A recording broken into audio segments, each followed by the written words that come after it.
And now we are recording. We are live from beautiful downtown Oakland, California, the garden spot of the northern coast, sitting right on the bay, gazing out at Alameda Island. It's a wonderful place. And tonight we are going to be talking about something near and dear to my heart. We're going to be talking about the precepts. And the precepts are something that were laid down a little under 1,000 years ago, and they are the basis of the practice of the school. And we're probably going to take a whole 9 weeks to go through everything, and I should. Where am I? There. I'll pin myself here so we don't be popping back and forth. The precepts were first written down by one of the teachers whose name was Abdul Khalik. Though they were around before him, he codified them. He organized them. He put down the first 8, and the last precept was sat down about 200 years later by Bahauddin Naqshband. He decided to make it part of the list. And the last precept is threefold. We will get to that in a while. So, let me pull up my notes here. So, we're going to talk about tonight about the first precept, which in Persian is Hosh Dar Dam, which means breathe consciously, or watch your breath, or attention on breath. Now, why would this be important, this whole breath thing? I will tell you that Hosh Dar Dam is the absolute fundamental practice of this teaching that pulls everything else together. Without it, there is no teaching. If you were to pull this out, everything would fall apart.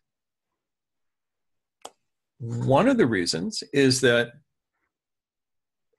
of all of our natural functions, all of our functions, they're usually automatic, and breathing is usually automatic. Breath is one of the things that one of the things that we can take control of, that we can consciously control most easily. You can consciously control most of your functions if you're trained to. You can control your heartbeat, you can control your blood pressure, you can control your body temperature, you can exert control over all of these things. And mostly it takes a lot of work. But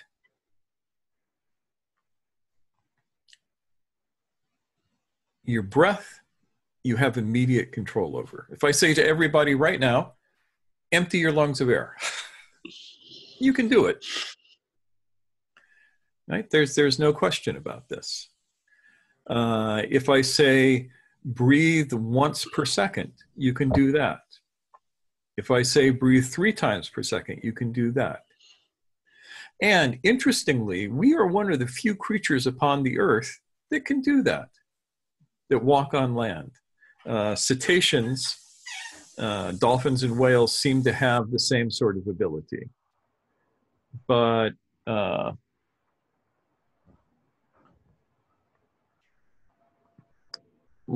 for us land animals, this is a kind of an odd thing.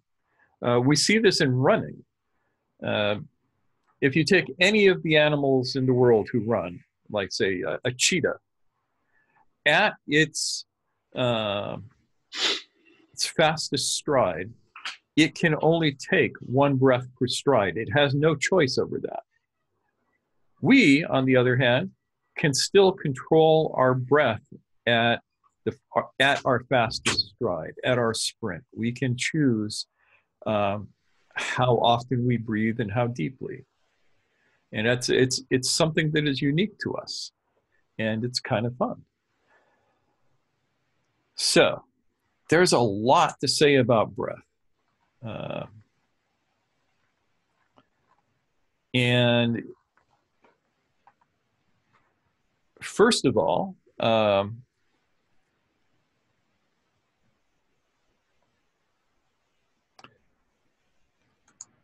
we don't really, when you see breath work offered as, you know, part of a spiritual practice or a psychological practice, it's oftentimes not clear what is going on. And first and foremost, it's physical changes. So everybody knows that when you breathe in oxygen. When you breathe out carbon dioxide, right? We all know that. Most people think carbon dioxide is a waste product. This is not actually the case.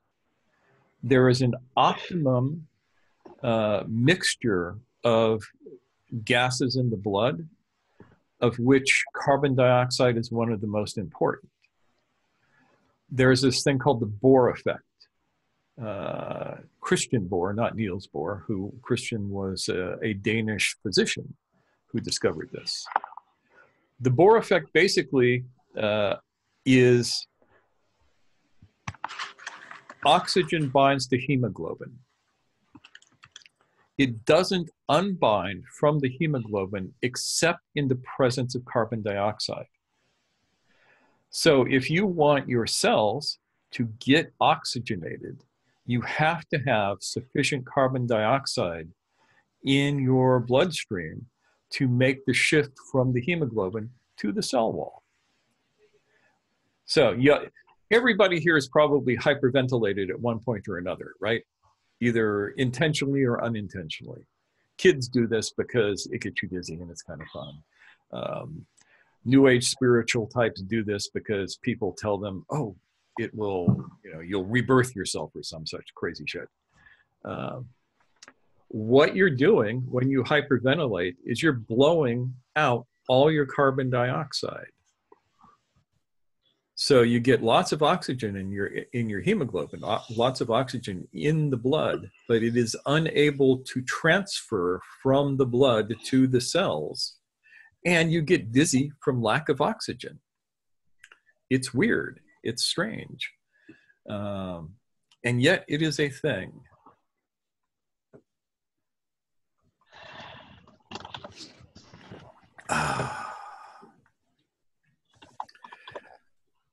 So one of the first things that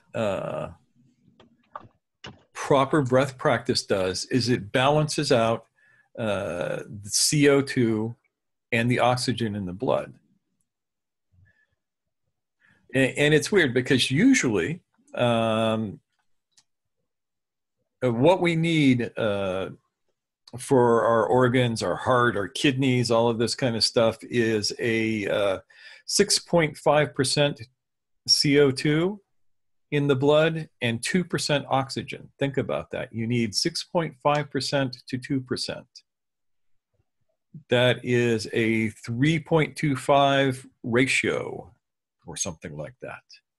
I hate doing math in my head.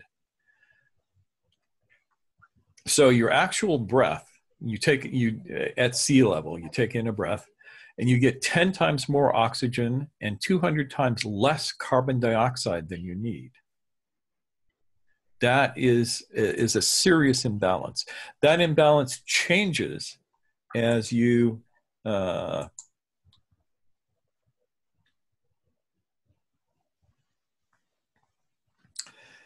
yes, O2 unbinds in the presence of CO2.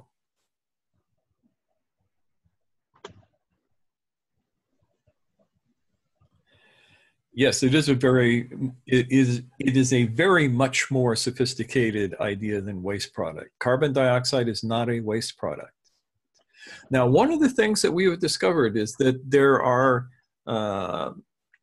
two instances that help prolong the life of human beings. And one is lessening the amount of oxygen that you breathe, and the other is increasing the amount of carbon dioxide that you breathe. So we notice this, that people who live at 4,000 feet or more above sea level tend to have a longer lifespan.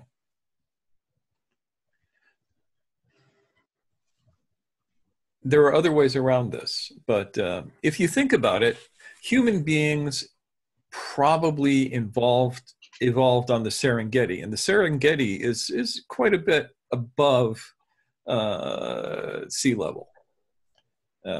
I lived on the south edge of the Serengeti, and we were 4,300 feet at my house, I believe. So it is possible that we evolved to be more, to live at higher altitudes than we do now, that most of us do now.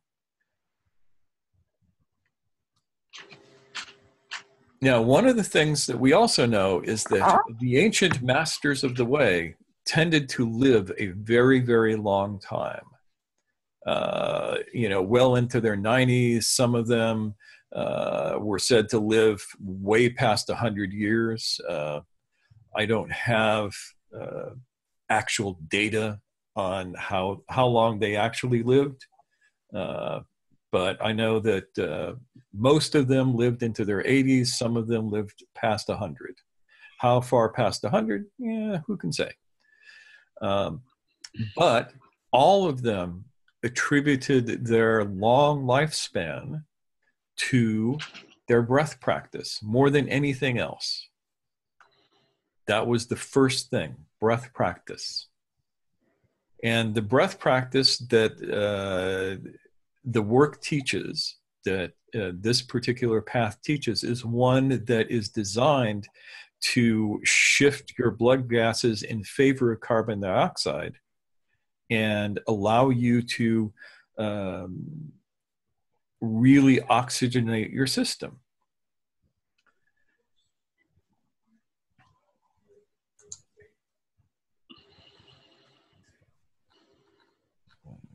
Dig through my notes here.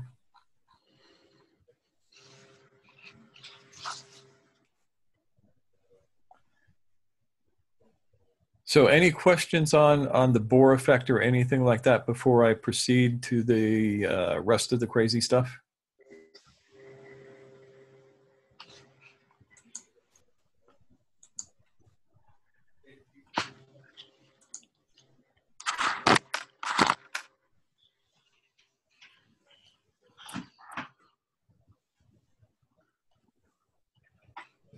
Okay.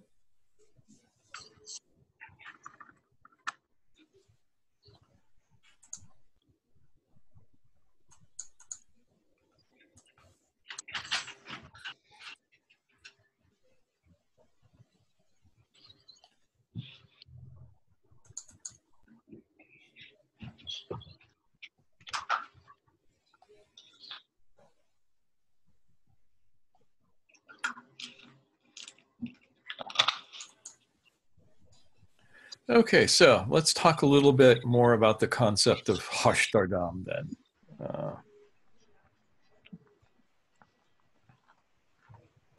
Yeah, as I said, it means enable, it means, yeah, awareness of breath, consciousness in breath.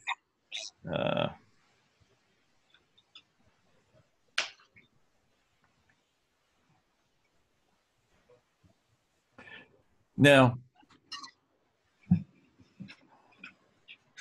there's a few things that we should talk about. According to the masters, breathing consciously is nourishment for the soul in the same way that eating food is nourishment for your body. All breath is nourishment for the soul. And breathing consciously is like the fancy organic pastured food that you can get as opposed to McDonald's, which is what we're usually getting in our breath.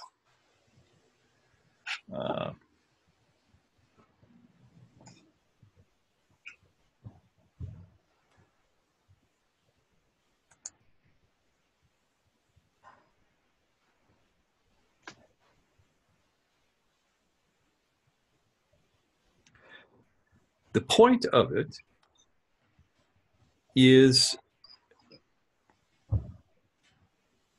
the practice of Hosh Dar Dam, of attention to breath, is to bring the person into an awake state.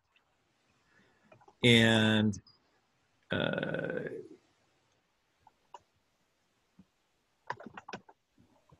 without it, it's very difficult for this to happen.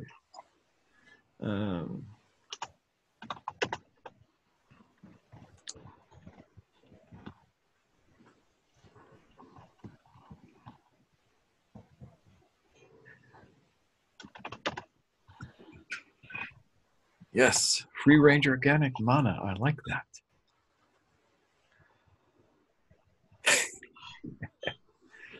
I have a weird group. It's true. So,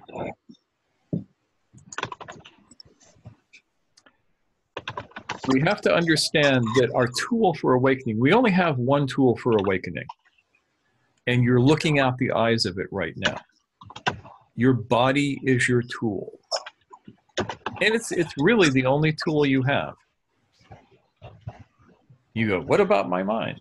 Your mind is part of your body. Your body is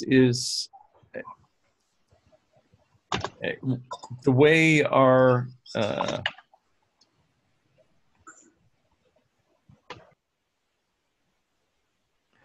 Nancy, I will get to you in a second on this. How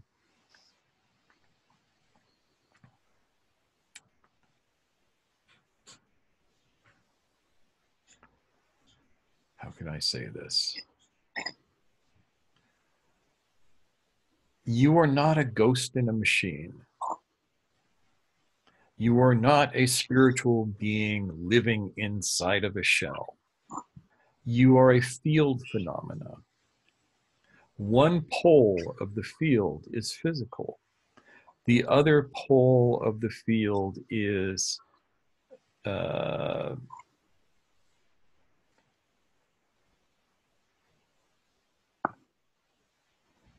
don't really have a good word for it. I could say spiritual, but that's not quite it unless you understand what the word spirit means.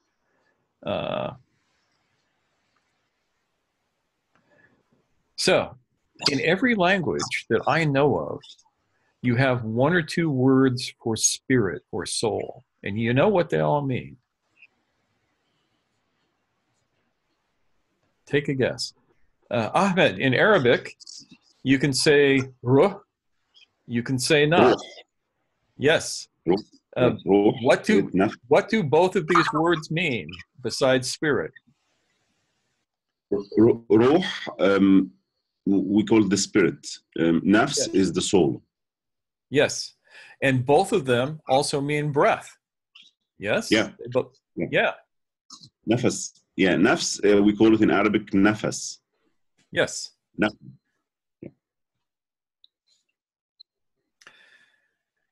And so that gives you an interesting thing. You know the phrase Holy Spirit, you get the Holy Spirit or the Holy Ghost. I always loved that. What the hell is the Holy Ghost in Christianity? In Arabic, you say Ruh al-Quds. In Hebrew, it's Rosh al-Qados, which literally means the sacred breath when you get down to the essence of it. So the practice of Hosh Dar Dam literally gets you in touch with the Ruh al-Quds, which is kind of a heavy thing.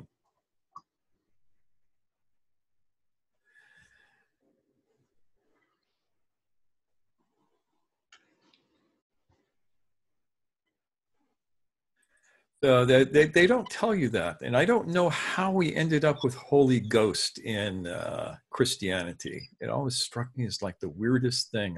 I always imagine, like this white sheet floating around the room with a halo over it.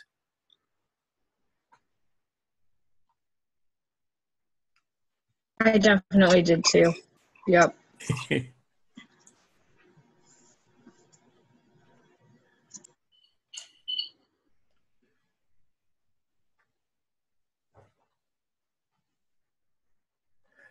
Now, one of the things that we're going to get into is the pause, the pause of breath,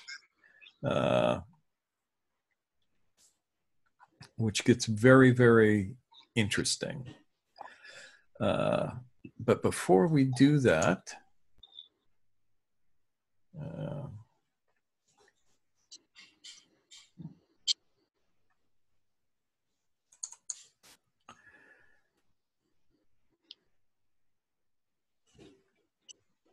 let's talk about the method of breathing.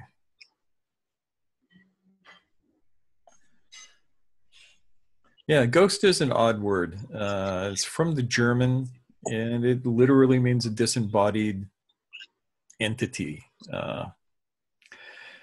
So, the lungs. Here's an interesting thing about your lungs. They're passive. They are utterly, completely passive. Your lungs cannot move on their own.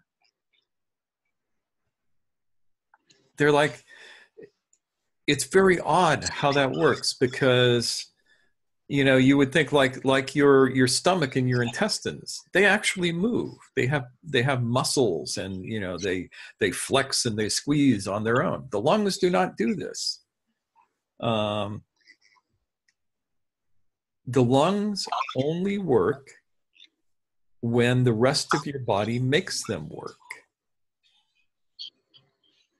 And this is one of the secrets. You will actually find the three forces at work here.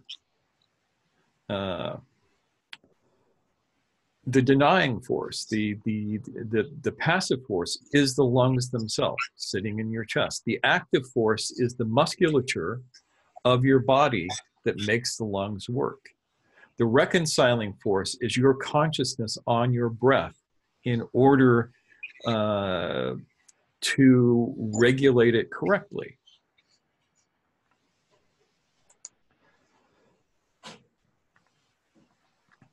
So we are going to talk for a moment about dysfunctional breathing patterns. There are 6 major dysfunctional breathing patterns that everybody experiences usually. And I'm going to go through them very quickly. The first is hyperventilatory. That's a rapid breathing pattern, averages about 20 breaths a second, uses the accessory muscles and restricts diaphragmatic movement. I'm reading this off of my notes. Being predominantly thoracic, that's in the chest, in nature, produced from poorly managed anxiety. So people who are very, very anxious tend towards hyperventilation. The pattern manifests itself as very shallow, rapid breathing, and sometimes has gasps, and is associated with panic, anxiety, and shock.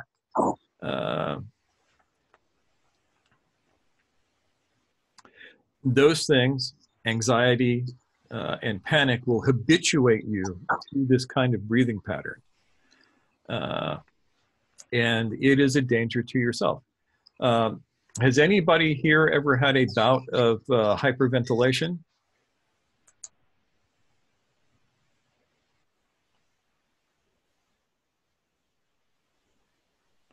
Somebody dinged somewhere. It's Brian. Hi, Brian. Brian.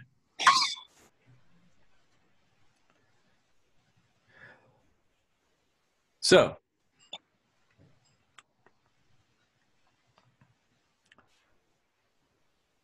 hyperventilation. Has anybody ever seen anybody have a panic attack? Or ever had a panic attack yourself?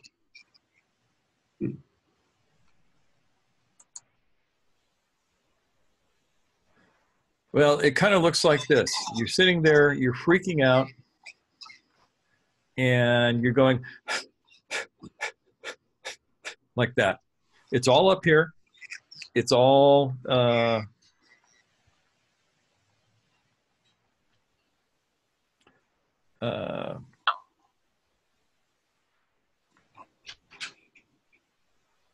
it's all upper muscles, and you're freaking out with it. And if you try hyperventilating a little bit, you'll get the feeling of what I'm talking about. Now, the second dysfunctional breathing pattern is called clavicular.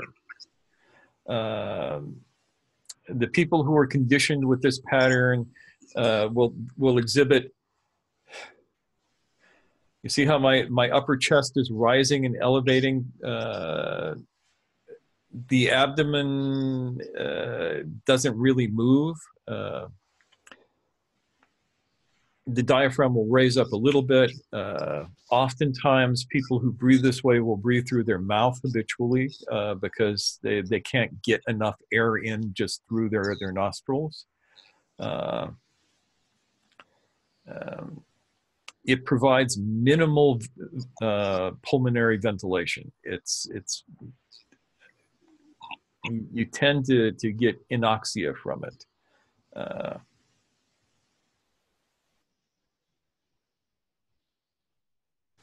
And the worst part is that the muscles that you use in doing this often require more oxygen than you take in. So clavicular breathers will tend towards fatigue. The third one is called thoracic breath. These are the chest breathers. Like that. People who breathe this way tend to be aggressive, angry. There's very little abdominal movement with it, so you are dissociated from most of your feelings.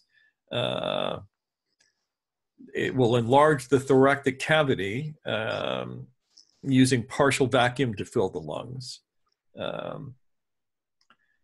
And the rib cage will move, the intercostals will expand. And again, pulmonary ventilation is not very good, and the lower lobes do not get enough blood in them because of this. The fourth breathing pattern is the weirdest one. It's called paradoxical breathing, and we know it also as reverse breathing. Now, this upsets all of the modern Taoists when I bring this up, because for some reason, certain Taoist practices like this. And somebody else has come in.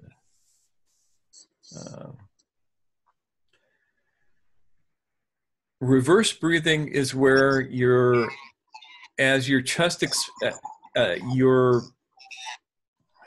how to describe it? As you breathe in, your abdomen contracts. As you breathe out, your abdomen expands. So it's your muscles are working against themselves. I don't see a lot of this unintentionally here in the United States. The place where I have ran across the most paradoxical breathing is when I lived in East Africa. And I have various theories about why that is, some of which have to do with the people there having survived under colonialism for several generations. It's a very damaging pattern. It is not healthy for you.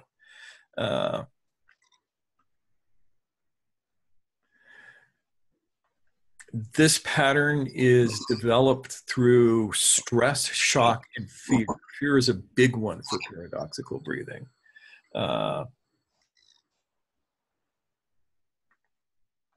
And paradoxical breathing will lead to hypoxic breathing eventually, and they'll cycle back and forth, and we'll get to that in a second.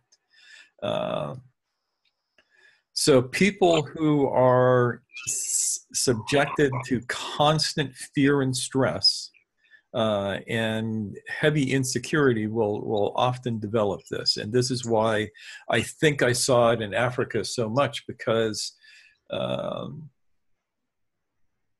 Africans were subjected to some pretty horrible stuff under European colonization. I mean, you can't hardly even imagine what it was like. I mean, I lived there and I couldn't hardly wrap my brain around it. But that over a period of generations even seems to foster paradoxical breathing.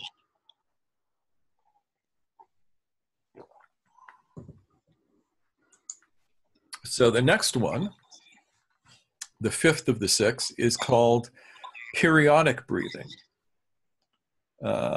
It's demonstrated by rapid, shallow breathing, followed by holding the breath, followed by a heavy sigh. So,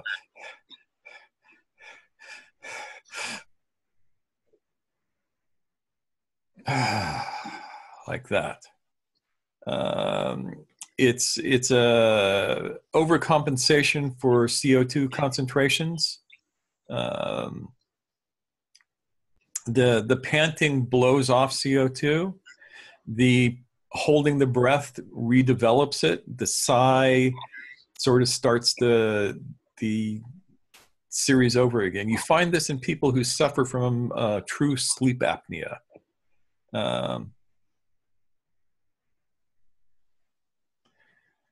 And you won't see things like blueness of the lips or things like that with it, but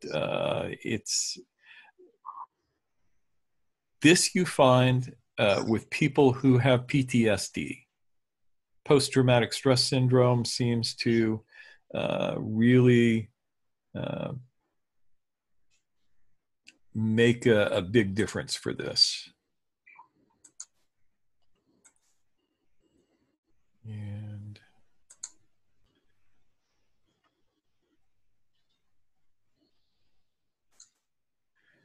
then the last one, hypoxic breathing.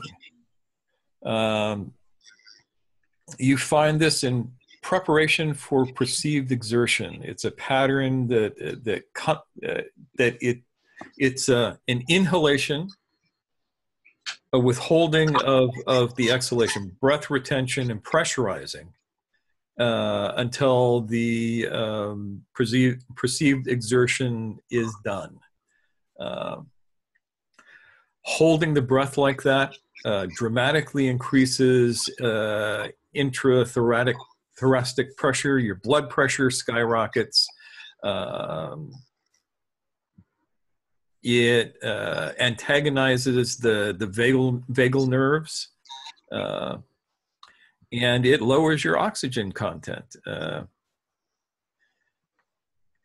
A lot of athletes have this because they have been trained from the get-go to breathe this way under stress.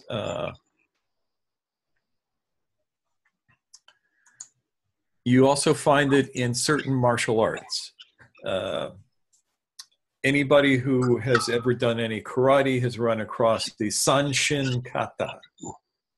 Sanshin is a breathing kata that is designed to teach you how to pressurize. Now, pressurization like that will increase your strength. It will increase the amount of force that you can deliver, and it will increase the amount of shock you can absorb. The downside to it is that it'll shave minutes off the end of your life if you do this over and over again. And it is not healthy. It is definitely not healthy.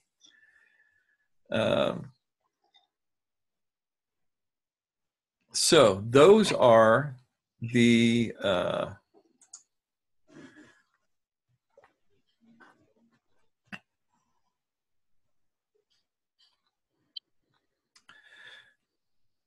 six most common pathological breathing patterns.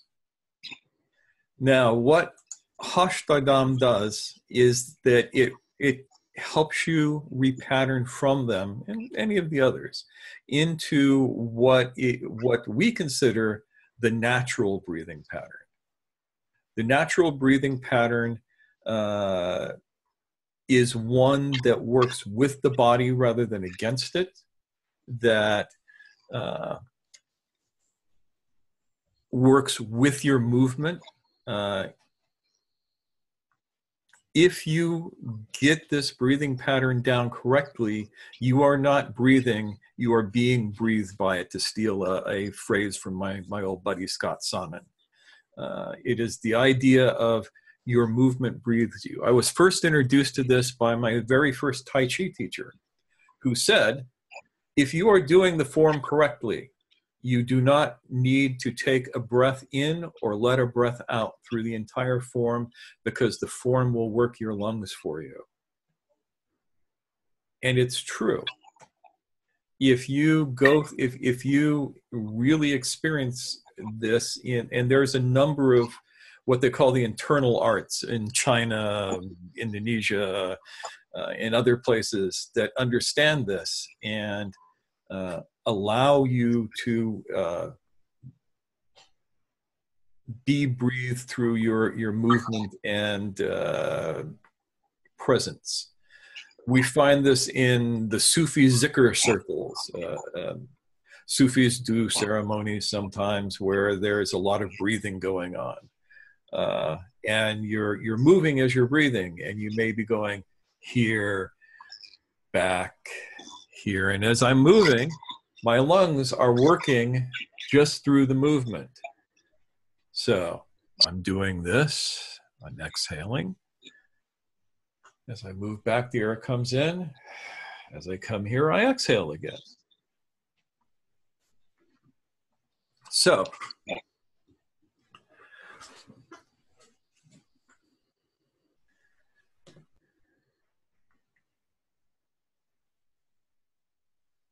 all of these things are part of the concept of breathe consciously. Before I go on, are there any questions?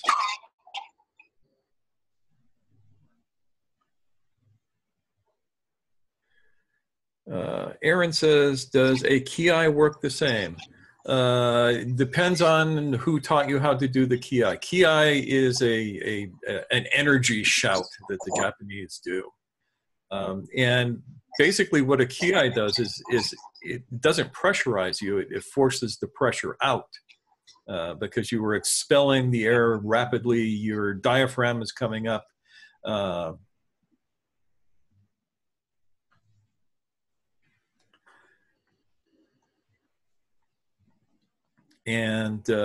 So a kiai is the opposite of pressurizing.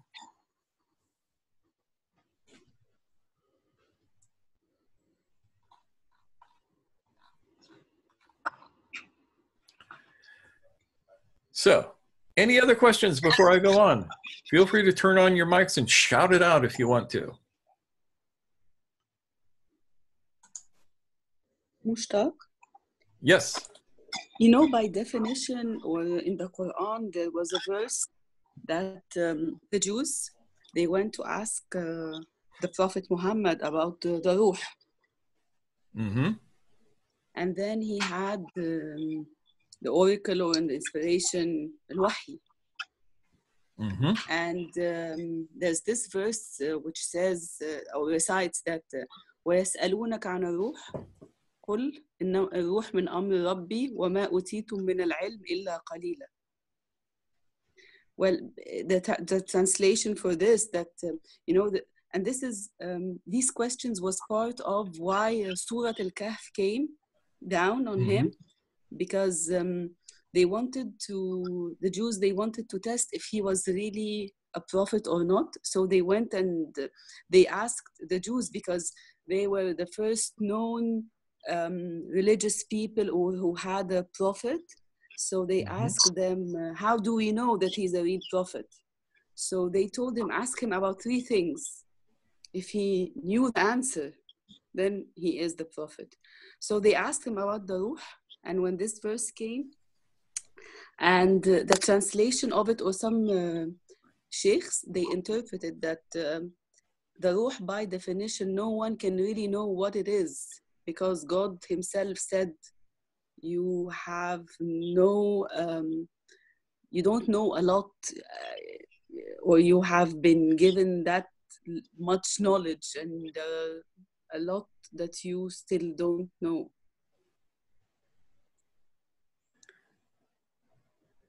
Yes.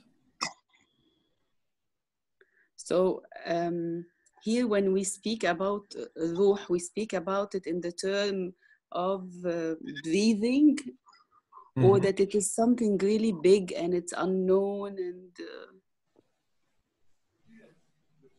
I cannot formulate the question right. It's there in my head, but I can't get it out how I want Work it to on it, be. because I have a feeling that it's an important question. I tend to avoid talking about the greater part of the ruh. I think that for us humans, just understanding that it is connected to our breath is enough to keep us busy for an entire lifetime. And for the, I mean, you know, if you think about it, how did God create man according to everybody in the Middle East? He fashioned them out of something, Yes. you know, dust or mud or that. And then what did he do? Hoof. Yes, he breathed life into them. He breathed his spirit into them.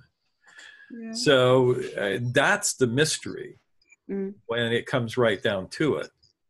That, as we say here in America, that one is beyond my pay grade. Exactly. Yes, but the breath part, the actual breathing part, we can talk about. I didn't mean it that way. No, we can talk about anything. But when we asked about the definition of the ruh and the nafs, you know, Yes. there is this verse that say that the ruh, it is something exactly, it's above the grade. Yeah, for that aspect of it, it's definitely above all of our pay grades. Yeah.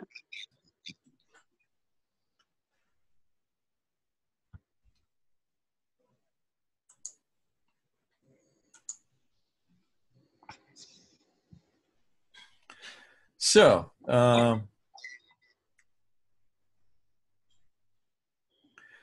there are 5 levels of breath of breathing. I gotta find my notes again. I don't.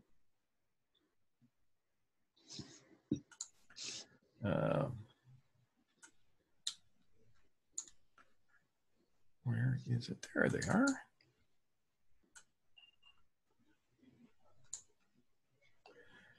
Okay, I know the Turkish words for them. I don't know the Arabic because I learned them in Turkish. 2 tend to be negative. The other 3 are better, or where you want to go. The first one is called korku. Korku means to be afraid. So the first, the level of breath that humans are most heir to has to do with fear. That's the bottom one. And we all know how we've all been afraid at least once in our lives. And so we know how the breath changes with fear. Fear, right? You have that inhalation, you have that pressurization, you have the startle response. The second level of breath is called zorlama. Zorlama means angry, ferocious. It means very, very upset, angry. And while that is probably healthier for you than the fear, that is where you swell up and you hold your breath, you pressurize. And you remember me talking about pressurizing as a pathological level of breathing. So fear is, you know, it's almost a passive inhale, a recoiling inhale and freezing. Anger is a swelling up and literally pressurizing. And both of these are done to do things.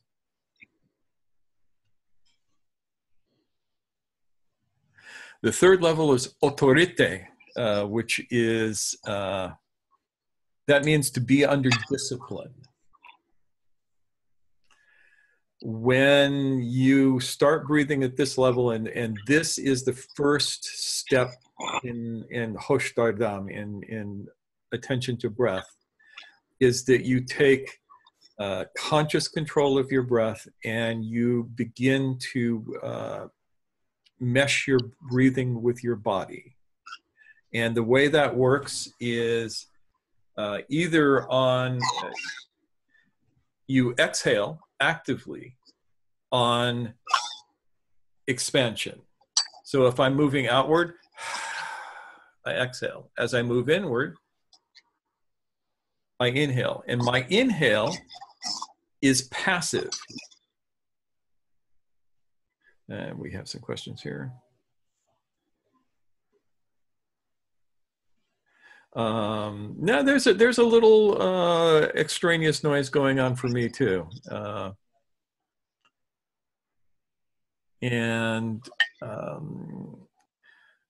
There's one thing that I can do here, which is, I'm going to mute everybody's microphones.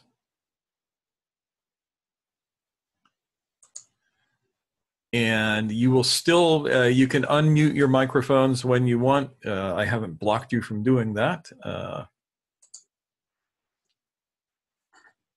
So, active exhale, passive inhale. Now remember, the lungs are a passive organ. They're like sponges. If you've ever felt a lung, it's just like a sponge. You squeeze it in and it compresses. You let it go and it comes back out. So, active exhale, relaxing, passive inhale. I've talked about this a number of times before. The fourth level is akush. Akush, it means to flow like a river. And this is usually as high as people get. And this is what my Tai Chi Sifu was talking about, of letting the movement breathe you. So your active breathing becomes passive and your body movement becomes active. And you can experience this just sitting where you are right now. If you let your body roll forward, you just relax and you'll feel the air come out. And then come back up like that and you'll feel the air come in. You do not have to breathe. The movement will breathe you. And that movement, this movement, happens at a micro level every time you breathe. Your spine should be flexing and extending during your breath. When you exhale, the spine flexes forward.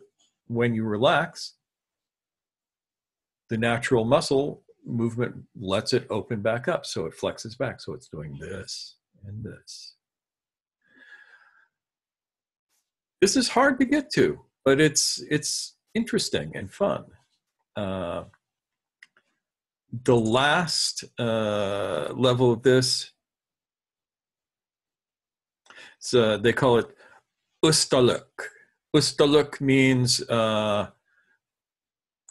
it's from an Arabic word, ustaz, which means a master.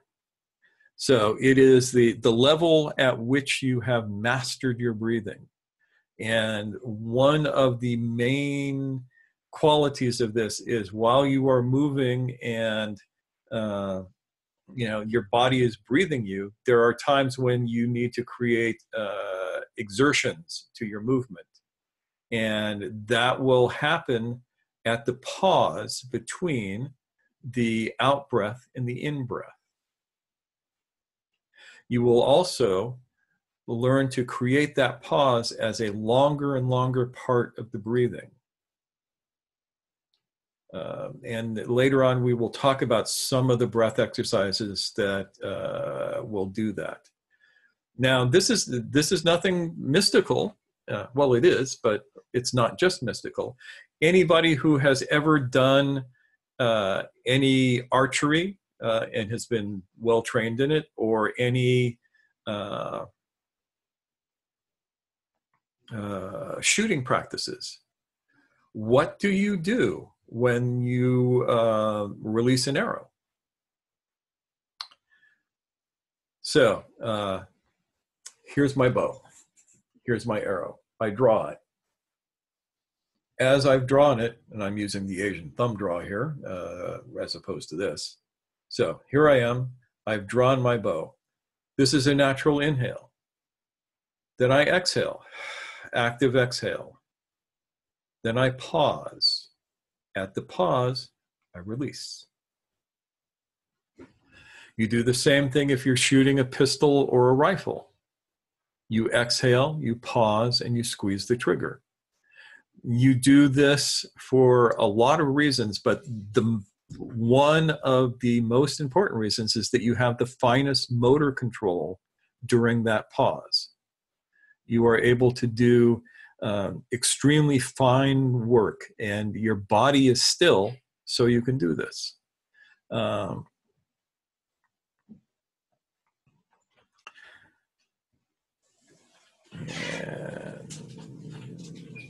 Yes.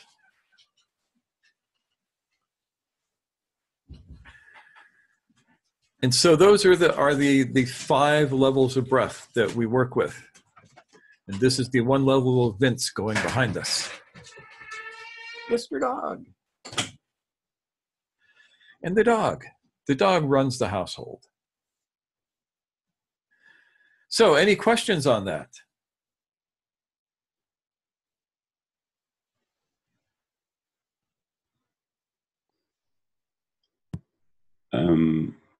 Yes. Mushtaq, yes. Do they differ? I mean, the breathing practice, do they differ from a school to another, from a Sufi school to another? They do different? In my experience, yes. Not all schools are the same. And the practice as I'm outlining it here, I have not found it in most of the schools. The Rifai have a version of it. The Rifai are famous for doing what is known as the sawing breath, which is how they got their the British name for them, the howling dervishes, because the sawing breath makes a particular sound. And some of the dervish schools have that to one extent or another. In the group zikrs, if you're doing the movement, the names, and everything correctly, it will produce this breath. But that will depend on the quality of the leader who has taught the dervishes how to do this. But it is not universal in my experience.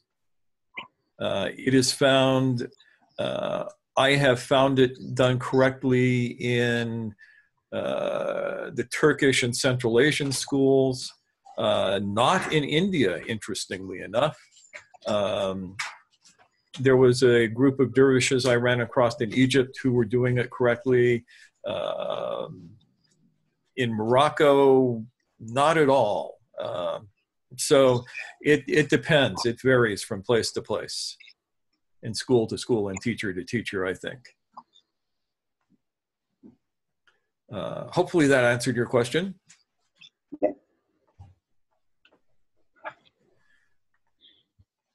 Just as an aside, Did you know that archery is sunnah?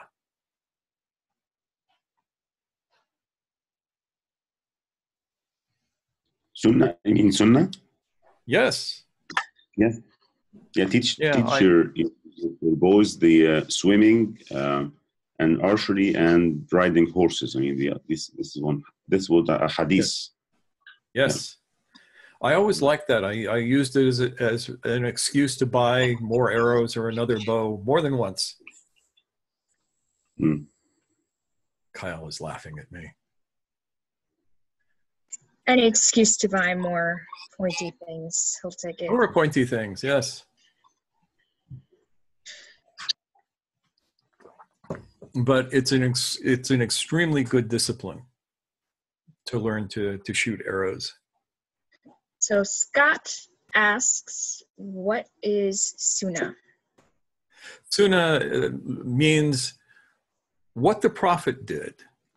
Yep. One of the ways that we know what might be good for us is we look at the people who have reached a very high state. And and then there's sunnah and there's sunnah. Some of it is not well attested. Some of it, we don't know some of the context, but things like archery is something that the prophet did, and he recommended to people as a very good practice. Fasting is sunnah. So when you look at the life of somebody who has achieved a level of mastery, it can be an arrow pointing at the moon for you. So related to that, Nancy's wondering if the hypoxic breathing style intuits the mastery level but doesn't get it right. No, I don't think so. I think it more it comes from hypoxic breathing tends towards dealing with some pretty severe trauma in some ways. But because athletes do it, it could be sort of an emulation.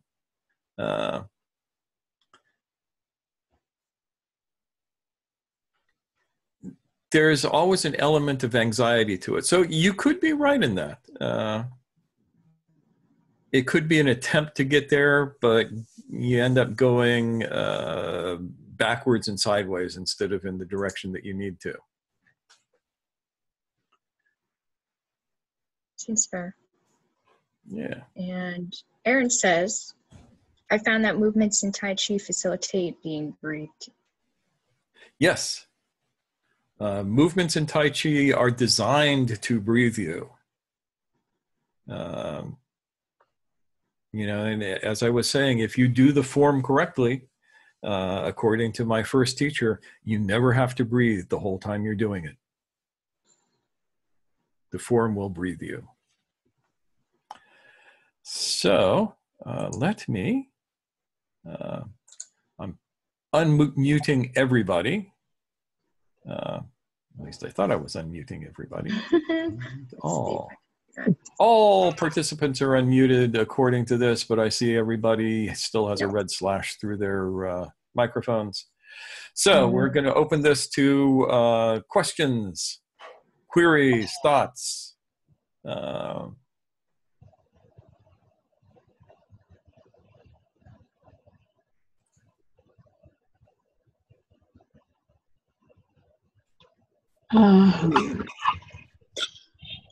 I'd like to get back to my question of what do you pay attention to when you're paying attention to your breath?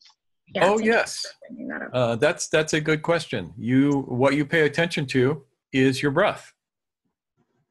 You pay attention to your breathing. You put your attention on the act of breathing itself. So when you think about it, what does it feel like to take a breath? What does it feel like to expel air?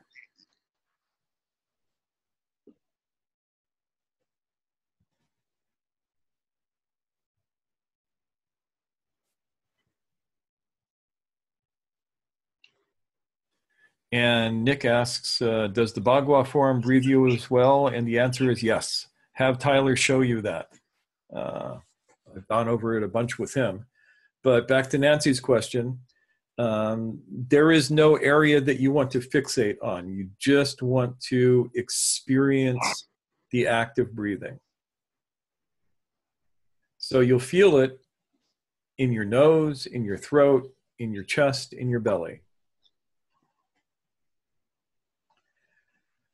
At first, you're going to put more attention on the core, the abdomen.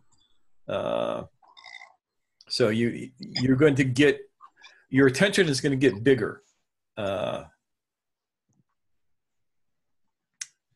And so when people are breathing unconsciously, if they notice it at all, they might notice it in a little part of their chest.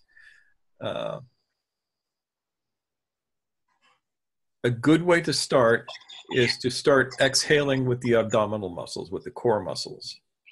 And that means you're pulling your belly towards your navel towards your spine to start. There will become more to that because you want to learn to contract the entire transverse abdominis with an exhale.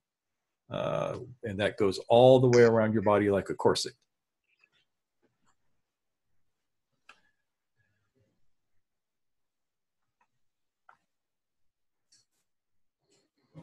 Does that make enough sense, Nancy? Did I answer that question good enough? I think so. I'm wondering about deliberately bringing in both tactile and kinesthetic. How are you differentiating tactile and kinesthetic? Tactile is feeling the air moving. Kinesthetic is the muscles. Okay. You will experience that, both of that to a certain extent. Like when you breathe in, you're going to feel the air moving through your nostrils, for instance. Mm-hmm.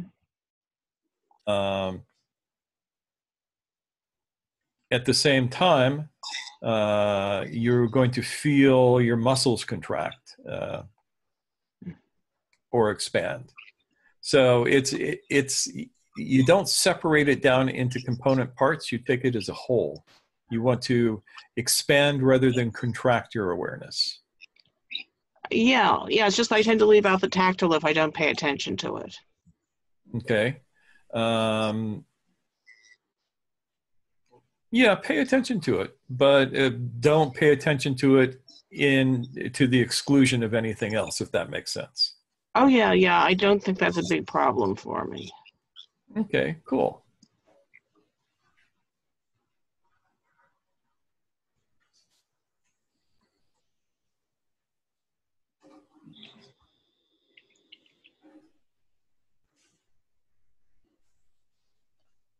And back to Nick. Yes, the answer is yes. If you are going through the palm changes correctly, they will expand and contract and pause you just like, just as what your breath is going to do. The interesting thing is that more so than Tai Chi in my experience, Bagua has the pauses. And you'll find that as you practice more of the palm changes. So, more questions. I don't want to run over too late, but... yeah, I just want to read what Sean said, since I think it's kind of useful. Yes, please. Sean says, I can attest to the practicality of the active exhale / passive exhale. Active exhale / passive exhale. Passive inhale. Yeah. I'm just reading what's written. So I think he means active exhale, passive inhale. The practice has carried me through highly stressful situations, ranging from processing past psychological trauma to fast-paced, high-demand work environments. Yep. Yep. We got you, Sean. We know what you mean. Yeah, he's right. And I've seen him do some of this, so, and it's nice that it works that way. So you'll notice that the one thing that I haven't done is given you a method of breathing, though I have touched on it in other places. For that, okay.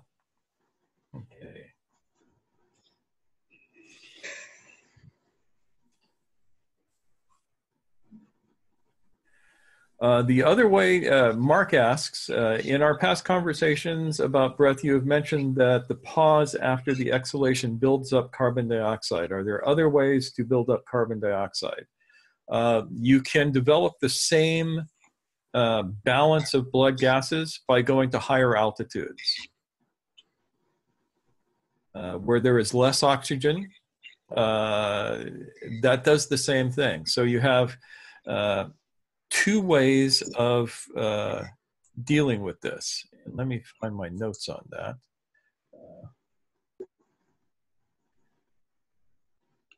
So you have hypoxic breathing, where you lower the oxygen count, and that's going up to higher altitudes. So you also have hypercapnic breathing, which saturates the bloodstream with more carbon dioxide, and that's what we're doing. Rather than going hypoxic, where we are existing in an environment where there is less oxygen, we are creating more carbon dioxide to create the same balance of percentages of blood gases. Now, everybody try this. Sit here and empty your breath out of your lungs and pause it. Don't take a breath in. I want you to pay attention to what's happening to your consciousness as you do that.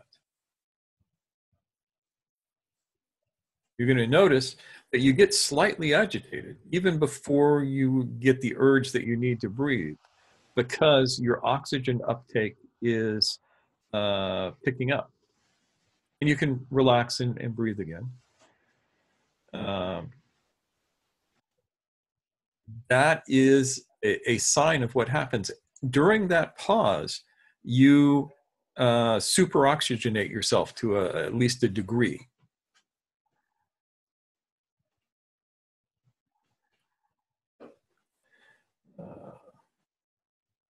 Scott asks, so you wouldn't want to do this breathing at higher altitudes then? Yes, you would want to do this breathing at higher altitudes, but it gets slightly modified.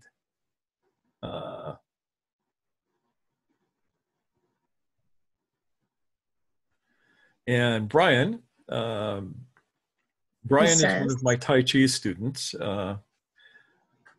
And he says, it took me a long time not to panic and clench my abdomen, holding my out breath. And yes, you are conditioned to panic when your blood gases change and think that you need to take a breath before you actually do. And here's an experiment for you to do it at home to see where you are with your breathing. You take a normal breath in, breathe out, breathe in, and then breathe out, and you need a timer for that last breath. You breathe out naturally and you pause, and then you start your timer, and you see how many seconds it takes before you feel the urge to breathe.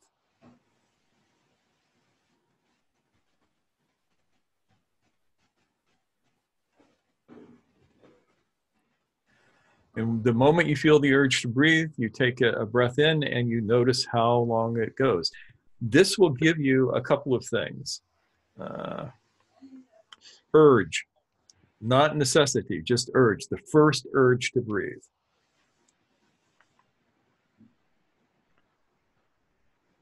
This will give you a really interesting take on your overall aerobic health, for one thing. The poorer your adaptation or your health is, the shorter that interval will be. The longer the interval before you need to breathe, before you get the urge to breathe rather than need to breathe, probably the healthier you are.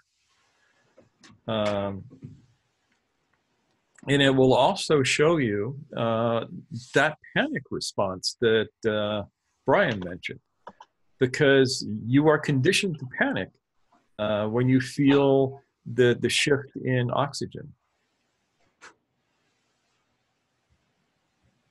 And you don't need to, because you have plenty of oxygen in your lungs. Actually, there is a phenomena. Can I say something? Yes, of course, please. That some people during their sleep, their breath stops for 10 seconds or so. Mm-hmm. And there is a phenomenon that if this happens, the body, the respiratory system starts to snore, creating a very loud voice in order to wake them up. Because in this case, if it remains like that, they might die during sleep. Mm-hmm. So there is a phenomenon that the body automatically... Yeah, that's called sleep apnea. Yeah, we touched on that in the pathological breathing.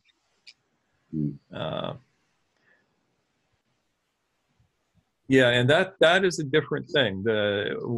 During sleep apnea, the terrible thing about sleep apnea is sometimes it doesn't wake you up. And you end up, you can die from that. It's a weird thing. But yeah, that happens a lot with people here in America. They get sleep apnea.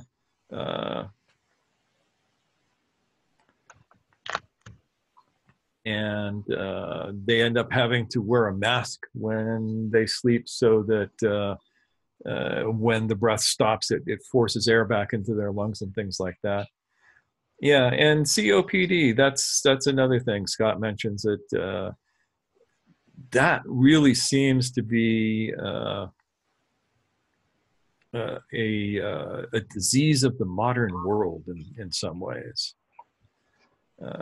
Nick mentions, as a child, I had tremendous problems with breathing. My parents believed it was asthma, but I'm wondering if they were mixed panic attacks. And the one thing it did teach me was that if you're not breathing, you don't panic, and you wait. However, does such a childhood require a person to relearn how to breathe normally? Yes. And there's a Russian doctor by the name of Butenko who did a lot of work with this. Actually, there were two. There were Butenko and Folov, who both worked in this area. Spell that in case people want to look it up. Buytenko, I believe. The other thing that I discovered in living in Tanzania was that there was an incredibly high degree of asthma amongst people, especially children. And one thing that we know is that asthma can often be cured by retraining people how to breathe correctly, and to retraining them into having more carbon dioxide in their blood gases and being comfortable with that. Frolov and Butenko had two different approaches, both of which have been remarkably successful in retraining people not to have asthma attacks. And my own experience in Tanzania, where I started working with these kids who were asthmatic and teaching them how to breathe correctly, did the same thing. The incidence of asthma attacks either completely disappeared or were reduced by significant factors.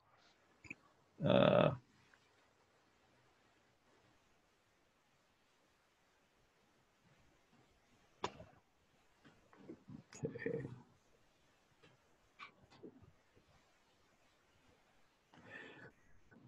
Nancy, yes, oftentimes the pathological patterns will be mixed and one will lead to another. So you are probably right on with that.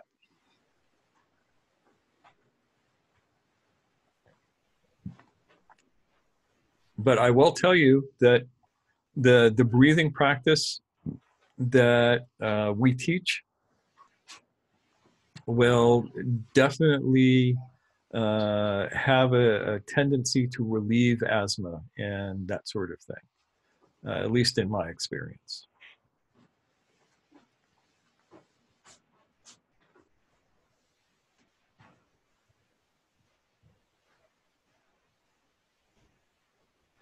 The mammalian dive reflex does play into this, because if you are doing your breathing practice properly, it stimulates the vagus nerve correctly, and the vagus nerve is what activates the mammalian dive response. The mammalian dive response is one of slowing down the heart rate, lowering the blood pressure, and creating less of a need for oxygen.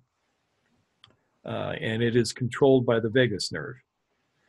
You can experience it by plunging your face into very, very cold water. That will trigger the mammalian dive response as well, interestingly enough. Anyway, last questions, because I notice it's getting late. We tend to go longer and longer with these talks these days, which is great for me because I'm having a lot of fun. But in certain parts of the world, it's getting kind of late or early or something. So, last questions.